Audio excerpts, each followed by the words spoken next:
प्रत्येकाने योग्य प्रमाणात पाणी हे नियमितपणे पिलं पाहिजे असं आपण ऐकतो। पण याचबरोबर भरपूर जण असाही सल्ला देतात की तुम्ही तांब्याच्या भांड्यातलं पाणी प्यावं। कुणी म्हणतं फक्त मातीच्या भांड्यातलंच पाणी पिलं पाहिजे, तर कुणी म्हणतात काहीच नाही, काचेच्या ग्लासातलं पिलं पाहिजे। काही लोक म्हणतात प्लॅस्टिकच्या गोष्टीमधनं पाणी पिलंच नाही पाहिजे। मग यामध्ये एक प्रश्न निर्माण होतो की पाणी पिण्यासाठी आपण कुठलं पात्र वापरतो, पाणी पिण्यासाठी कोणत्या धातूच्या भांड्यातून आपण पाणी पितो, याचा काही आपल्या आरोग्यावर परिणाम होतो का? तर याचाच अभ्यास करताना आम्हाला 2 ते 3 गोष्टी इतक्या आश्चर्यकारक सापडल्या की ते ऐकून तुम्हाला आश्चर्याचा झटका बसेल। तुम्ही कोणत्या ग्लासामधनं पाणी पिता, तुमचा ग्लास हा कोणत्या धातूचा आहे, हे नुसतं तुमच्या आरोग्यावर परिणाम करत नाही, तर तुमच्या आयुष्यात किती पैसा येणार आहे हे सुद्धा ठरवतं तुमचं धातूचं भांडं। होय, तुम्ही कोणत्या ग्लासातून पाणी पिता हे तुमच्या आयुष्यात येणारी धनाची संपत्ती देखील ठरवत असतं। ज्योतिषशास्त्रात तुम्ही कोणत्या धातूच्या भांड्यातून पाणी पिता याच्यावर भरपूर अवलंबून देखील आहे। मग आजच्या व्हिडिओमध्ये आज आपण पाहणार आहोत की कोणत्या धातूच्या ग्लासामधनं आपण पाणी पिलं पाहिजे, कोणता धातू हा पाणी पिण्यासाठी सगळ्यात चांगला आहे, तर याविषयीची माहिती। आता तुम्हाला आधी सांगितल्याप्रमाणे आज आपण इथे काचेच्या भांड्याचे काय फायदे असतात, त्याबरोबर तांब्याच्या भांड्यामधनं पाणी पिण्याचे काय फायदे आहेत, या व्यतिरिक्त प्लास्टिकमधील भांड्याचे काय फायदे तोटे आहेत, स्टीलच्या याच्यामधनं काय फायदे तोटे आहेत, आणि सगळ्यात महत्त्वाचं म्हणजे ज्योतिषशास्त्रानुसार कोणत्या भांड्यातून पाणी पिल्यानंतर तुमच्या आयुष्यात आर्थिक सुबत्ता येते, कोणत्या भांड्यातून पाणी पिल्यानंतर तुमच्या आयुष्यात पैशाची कधीही कमतरता राहत नाही, याविषयीची डिटेल माहिती। तर सगळ्यात आधी जाणून घेऊयात की काचेच्या भांड्यातून जर आपण पाणी पिलो, काचेच्या भांड्यातून उदाहरणार्थ काचेच्या ग्लासमधून आपण जर पाणी पिलो तर काय फायदे तोटे होतात।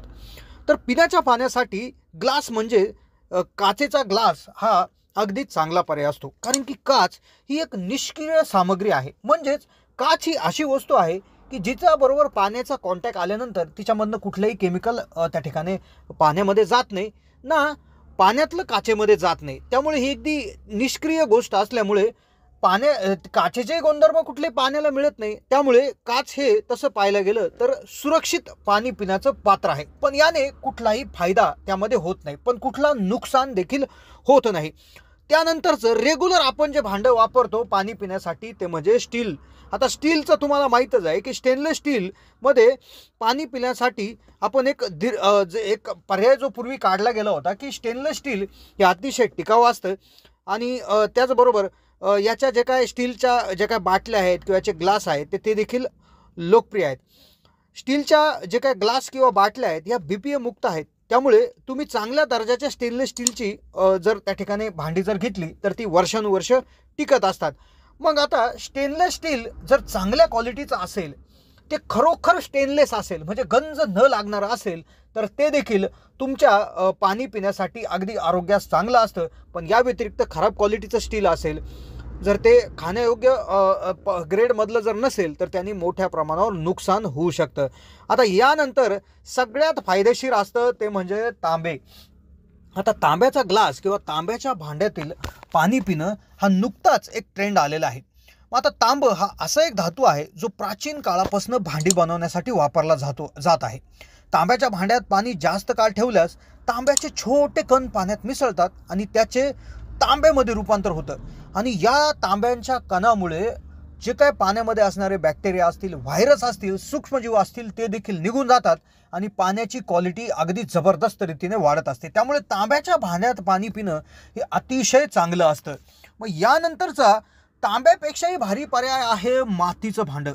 मातीच्या पाण्याच्या बाटल्यांमध्ये किंवा ग्लासामध्ये किंवा मातीच्या भांड्यामध्ये कोणतेही घातक रसायन नसते। मातीच्या बाटल्यातून पाणी पिण्याने तुमचं मेटाबॉलिझम म्हणजे जो पचन संस्था अति प्रचंड प्रमाणात सुधारते। हे पाणी पिल्याने आम्लपित्ताचा उपचार होतो, जठराच्या दुखण्याला देखील मदत होते। मातीचं भांडं किंवा मातीच्या पाण्याच्या बाटलीशिवाय दुसरे कोणतेही भांडे तुमचे पाणी थंड करू शकत नाही। म्हणजे नैसर्गिकरित्या थंड करण्याची जी काय क्षमता आहे तर ती मातीच्या भांड्यामध्ये असते। विशेषतः उन्हाळ्यात पिण्याच्या पाण्यासाठी उत्तम पात्र आहे। मातीच्या बाटलीतील पाणी पिऊन तुम्ही तुमची प्रतिकार शक्ती देखील वाढवू शकता। आणि एका दृष्टीने बघितलं तर मातीची बाटली किंवा मातीची भांडी ही इको फ्रेंडली देखील आहे। म्हणजे सर्वात फायदेशीर तांब्यानंतर जे असेल तर ते आहे मातीचं भांडं। आता यानंतर एक धातू असा आहे की त्याच्यामधनं जर तुम्ही पाणी पिले तर तुमच्या आरोग्याला तर फायदा होईलच, पण तुमच्या आयुष्यात धनसंपत्ती देखील येईल. पण त्याआधी बऱ्याच वेळा आपण गडबडीमध्ये ज्यावेळेस प्रवासात असतो तर त्यावेळेस एका पात्रामधनं नेहमी आपण पाणी पितो, ते म्हणजे प्लास्टिक. पिण्याच्या पाण्यासाठी प्लास्टिकच्या बाटल्या किंवा कंटेनर हे आज अगदी जास्त प्रमाणात वापरलं जात आहे. त्याचबरोबर ज्या पॅकेजिंग बाटल्या आहेत त्या देखील प्लास्टिकच्या असतात. पण जेव्हा हे पाणी प्लास्टिकच्या बाटल्यांमध्ये साठतं तर त्यावेळेस प्लास्टिकमधलं जी काही रसायनं आहेत ती पाण्यात मिसळतात. त्यामुळे ते पाणी आरोग्यासाठी हानिकारक बनत असतं. त्यामुळे या बाटल्या फक्त एकदा वापरण्यासाठीच्याच असतात आणि त्या आपण त्याच वापराव्या. चांगल्या क्वालिटीच्या बाटलीमधूनच आपण पाणी प्यायला पाहिजे. आता शेवटचं जे काय धातू की ज्याने आरोग्य तर सुधारतं पण तुमच्या आयुष्यात देखील बरकत येत असते तर ते म्हणजे चांदी. आता चांदीला सर्वात शुद्ध धातूपैकी एक मानलं गेलं आहे. घरात चांदीचं भांडं असणं आणि त्यात जेवण करणं घरात सुख समृद्धी वाढवतं.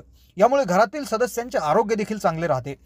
आता मग चांदीच्या ग्लासामधनं तुम्ही पाणी प्यायला पाहिजे. आता तुम्ही म्हणाल चांदीचा ग्लास घेणं काय एवढं स्वस्त आहे का? तर तुम्ही काय करायचंय, तुमच्याकडे एखादी चांदीची अंगठी असेल तर तुम्ही काचेच्या ग्लासमध्ये ती चांदीची अंगठी त्या ठिकाणी टाकून त्याच्यामध्ये पाणी टाकून जरी पिलं तरी तुम्हाला तितकाच फायदा भेटू शकतो. फक्त याआधी तुम्ही तुमची चांदीची अंगठी धुतली गेलेली पाहिजे किंवा तुम्ही एखाद्या ग्लासाला चांदीचा मुलामा देखील लावून घेऊ शकता. हे आरोग्यासाठी तर अगदी उत्कृष्टच आहे, पण त्याचबरोबर तुमच्या आयुष्यात देखील संपत्ती येऊ शकते असं ज्योतिषशास्त्रानुसार सांगण्यात आलेलं आहे. तर ही होती मित्रांनो माहिती. कशी वाटली माहिती कमेंटच्या माध्यमातून कळवा. चॅनलला जर नवीन असाल तर जरूर सबस्क्राईब करा.